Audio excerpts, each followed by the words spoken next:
Hello నమస్తే. మాజీ మంత్రి వైఎస్ వివేకానందరెడ్డి హత్య కేసులో మాజీ ముఖ్యమంత్రి జగన్మోహన్ రెడ్డి ప్రమేయం ఉంది. జగన్మోహన్ రెడ్డి ప్రమేయంతో ఈ హత్య జరిగింది. బాబాయిని అబ్బాయే చంపేశాడు.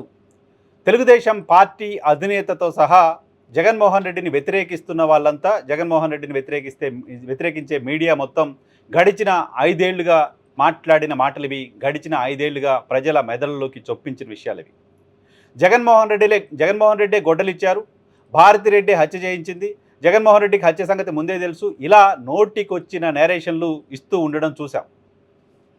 జగన్మోహన్ రెడ్డి రేపో మాపో అరెస్టు కాబోతున్నారు అంటూ రాయడం చూసాం. జగన్మోహన్ రెడ్డి అరెస్టుని కేంద్రంలోని భారతీయ జనతా పార్టీ ఆపుతోంది అంటూ రాయడం చూసాం. జగన్మోహన్ రెడ్డి తన మద్దతు కేంద్ర ప్రభుత్వానికి ఇస్తూ, కేంద్రం అడుగులకు మడుగులొత్తుతూ, భారతీయ జనతా పార్టీ నాయకులు చెప్పినట్లు వింటూ ఎంపీ అవినాష్ రెడ్డిని తనని కాపాడుకుంటున్నారు అంటూ 5 ఏళ్లు రాయడం చూశాం.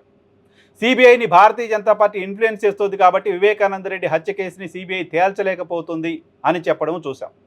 రేపో మాపో జగన్మోహన్ రెడ్డి అరెస్ట్ కాబోతున్నారు అంటూ ఇటీవల కాలంలో వార్తలు రాయడం కూడా చూసాం, నెల రోజుల క్రితం వరకు. సో ఇవన్నీ కూడా పచ్చి అబద్ధాలని సిబిఐ తేల్చింది, సిబిఐ కోర్టు చెప్పింది. జగన్మోహన్ రెడ్డికి, భారతిరెడ్డికి, అవినాష్ రెడ్డికి ఈ కేసుతో సంబంధం ఉండే అవకాశమే లేదు అని తేల్చింది. ఈ కేసు విచారణ పూర్తయింది అంటూ సిబిఐ సుప్రీంకోర్టుకు చెప్పిన తర్వాత, ఈ కేసులో ఇంకా అనేక అంశాలు ఉన్నాయి, విచారణ చేయాలి అంటూ సునీతారెడ్డి పిటిషన్ వేసిన తర్వాత సిబిఐ కోర్టుకు చెప్పింది, మేము విచారణ పూర్తి చేశాం, సునీతారెడ్డి మళ్ళీ అడుగుతున్నారు కాబట్టి మళ్ళీ విచారణ చేయడానికి మేము సిద్ధంగా ఉన్నామంటూ కోర్టుకు సిబిఐ చెప్పింది. దీనిపైన కూడా గతంలో నేను మాట్లాడాను. తామే విచారణ చేసి పూర్తి చేశామని చెప్పిన సిబిఐ మళ్ళీ ఆమె అడుగుతున్నారు కాబట్టి విచారణ చేస్తామనడం వెనుక ఉద్దేశం ఏంటి? ఆల్రెడీ మీరు విచారణ పూర్తి చేశారని కోర్టుకు చెప్పి మళ్ళీ ఇప్పుడు ఆమె అడుగుతున్నారు కాబట్టి మళ్ళీ విచారణ చేస్తామని ఎలా చెప్తారు అని కూడా మనం మాట్లాడాం.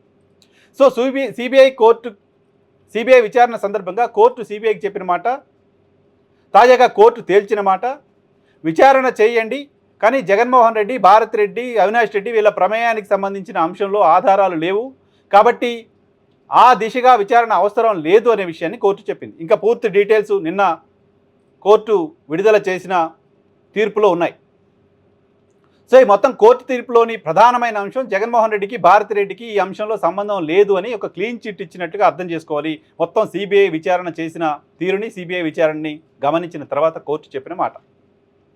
సో కోర్టే ఈ మాట చెప్పినప్పుడు, జగన్మోహన్ రెడ్డి హత్య చేయించాడు, బాబాయిని అబ్బాయే చంపేశాడు, గొడ్డలి పోటు ఎవరిది అంటూ పులివెందుల పోయి మాట్లాడొచ్చిన పెద్ద మనిషి చంద్రబాబు నాయుడు ఎందుకు మౌనంగా ఉంటున్నారు? సో గతంలో జగన్మోహన్ రెడ్డి సిబిఐని ఇన్ఫ్లుయెన్స్ చేశాడు భారతీయ జనతా పార్టీ ద్వారా. సో ఇప్పుడు సిబిఐని విచారణ ఇన్ఫ్లుయెన్స్ చేస్తోంది ఎవరు? భారతీయ జనతా పార్టీతో కలిసి కేంద్రంలో, భారతీయ జనతా పార్టీతో కలిసి రాష్ట్రంలో నేరుగా కలిసి మీరే ప్రభుత్వాన్ని ఏర్పాటు చేశారు. మరి ఇప్పుడు సిబిఐని ఎవరు ఇన్ఫ్లుయెన్స్ చేస్తున్నారు? గతంలో అధికారంలో ఉన్న జగన్మోహన్ రెడ్డి కోర్టుల్ని, ఇన్వెస్టిగేషన్ ఏజెన్సీస్ని ఇన్ఫ్లుయెన్స్ చేశారు. ఇప్పుడు జగన్మోహన్ రెడ్డి అధికారంలో లేరు సరికదా, కేంద్రంలో, రాష్ట్రంలో మీరే అధికారంలో ఉన్నారు, మీరు చెప్పిన ప్రభుత్వమే కేంద్రంలో ఉంది, మీరు వద్దంటే కేంద్రంలో ప్రభుత్వం పడిపోతుంది. మరి ఇప్పుడు ఎవరు ఇన్ఫ్లుయెన్స్ చేస్తున్నారు సిబిఐని, కోర్టుని? గతంలో సంబంధం లేని విషయాలలో కొన్ని వందల రోజుల పాటు, వందల గంటల పాటు డిబేట్లు పెట్టి వందల ఆర్టికల్స్ తమ పేపర్లలో ప్రచురించిన మీడియా ఎందుకు ఇప్పుడు మౌనంగా ఉంది? సిబిఐ కంటే నాకే ఎక్కువ విషయాలు తెలుసు అని చెప్పిన మీడియా పెద్ద మనుషులు ఎందుకు మౌనంగా ఉన్నారు? కోర్టు చెప్పిన మాట ఆన్ రికార్డు ఉంది. కోర్టు చెప్పిన మాటని దాచుకోవాల్సిన అవసరం లేదు. కోర్టు చెప్పిన మాటని కనీసం పత్రికలో ప్రచురించే పరిస్థితి కూడా లేకుండా ఎందుకు పోయారు? కోర్టు చెప్పిన మాట మొత్తం 5 ఏళ్లుగా జగన్మోహన్ రెడ్డికి వ్యతిరేకంగా ఎల్లో మీడియా రాసిందంతా పచ్చి అబద్ధమని కదా, ఎల్లో మీడియా చెంప పగలగొట్టిన తరహా వ్యాఖ్య కదా, తీర్పు కదా. సిబిఐపై మీరు వేసిన అభాండాలన్నీ తప్పు అని తేల్చి చెప్పిన తీర్పు కదా. గతంలో అవినాష్ రెడ్డి అరెస్టుని జగన్మోహన్ రెడ్డి ఆపితే 18 నెలలుగా అవినాష్ రెడ్డి అంశంలో సిబిఐ ఏం తేల్చలేక ఎందుకు పోతోంది? ఆయన్ని విచారించాల్సిన అవసరం లేదు, ఆయనకు సంబంధం లేదు అని కోర్టు ఇప్పుడు ఎందుకు చెప్తోంది? తెలుగుదేశం పార్టీ మీడియా ఎందుకు ఆన్సర్ చేయలేకపోతుంది? ఎందుకు దీనిపైన ఆర్టికల్స్ రాయలేకపోతోంది? గతంలో చంద్రబాబు అండ్ కో, చంద్రబాబు ఆధ్వర్యంలో నడుస్తున్న ఓ సెక్షన్ ఆఫ్ మీడియా, ఊరు పేరు లేని ఒకడు వివేకం పేరుతో సినిమా తీసి హత్య ఎలా జరిగిందో కూడా చూపిస్తూ మాజీ ముఖ్యమంత్రి సతీమణికి అక్రమ సంబంధాలు అంటగడుతూ జుగుప్సాకరమైన సినిమా తీసినప్పుడు ఆ సినిమాని అందరూ చూడండి అంటూ ఎలక్షన్ క్యాంపెయిన్లో ప్రచారం చేస్తూ వచ్చిన ముఖ్యమంత్రి చంద్రబాబు నాయుడు కోర్టు చెప్పిన మాటల తర్వాత స్పందించాలి కదా, మాట్లాడాలి కదా. కోర్టు తప్పు చెప్పిందని అనాలి కదా, సిబిఐ తప్పు చెప్తుందని అనాలి కదా, సిబిఐని ఇప్పుడు జగన్మోహన్ రెడ్డి ఇన్ఫ్లుయెన్స్ చేస్తున్నారని చెప్పాలి కదా, ఇప్పటికీ భారతీయ జనతా పార్టీ జగన్మోహన్ రెడ్డి కోసం పనిచేస్తుందని చెప్పాలి కదా, భారతీయ జనతా పార్టీ సిబిఐని అలా జగన్మోహన్ రెడ్డిని వదిలేయండి అని చెప్పిందని చెప్పాలి కదా. నేరుగా ఎలక్షన్ క్యాంపెయిన్లో మాట్లాడారు. మీరు సినిమా తీయించారు, సినిమా వెనక ఎవరున్నారో తెలుసు. చంద్రబాబు మాట్లాడరు.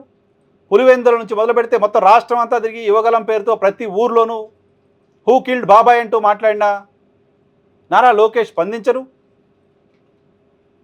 పవన్ కళ్యాణ్ చెల్లిని తల్లిని తరిమేశారు, బాబాయిని హత్య చేశారు తరహా ఆరోపణలు చేసిన ఆయన మాట్లాడరు. 5 ఏళ్లుగా ఒక అబద్ధపు ప్రచారాన్ని పతాక శీర్షికల్లో ప్రచురించిన తెలుగుదేశం పార్టీ మీడియా మాట్లాడదు. చివరికి జగన్మోహన్ రెడ్డి సొంత చెల్లి కాంగ్రెస్ పార్టీ అధ్యక్షురాలు వైఎస్ షర్మిల ఈ అంశంపై స్పందించలేదు ఇప్పటివరకు.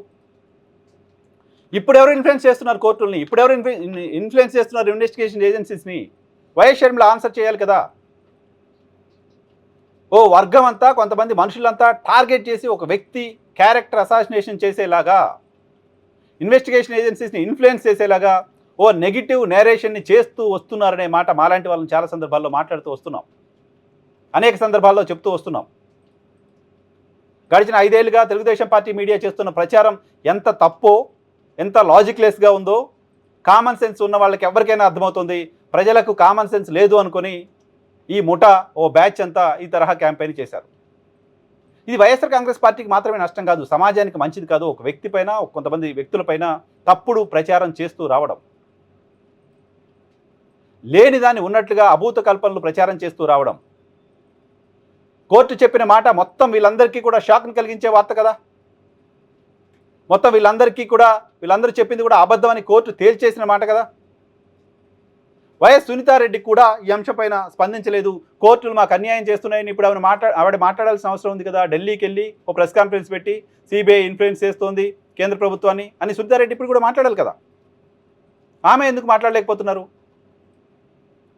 ఈ అంశంలో 5 ఏళ్లుగా జరిగింది అబద్ధమని కోర్టు తేల్చింది. ఇప్పుడు మళ్ళీ ఈ అంశంపైన సునీతారెడ్డి న్యాయ పోరాటం చేస్తున్నారనే వార్తకి ప్రాధాన్యత దొరుకుతుంది తప్ప కోర్టు చెప్పిన మాటకు మాత్రం, కోర్టు చేసిన కామెంట్కు మాత్రం మా మీడియాలో మేము ఎక్కడా ప్రాధాన్యత ఇవ్వం, దానిపైన చర్చించం అని Telugu Desam party media, Telugu Desam party నాయకత్వం భావిస్తుంది. బట్ ప్రజలకు అర్థమవుతుంది కదా. ఇప్పుడు వెళ్ళి మీరు మళ్ళీ క్యాంపెయిన్ చేస్తూ హూ కిల్డ్ బాబాయ్ అనగలరా? హూ కిల్డ్ బాబాయ్ అంటూ క్యాంపెయిన్ చేయగలరా?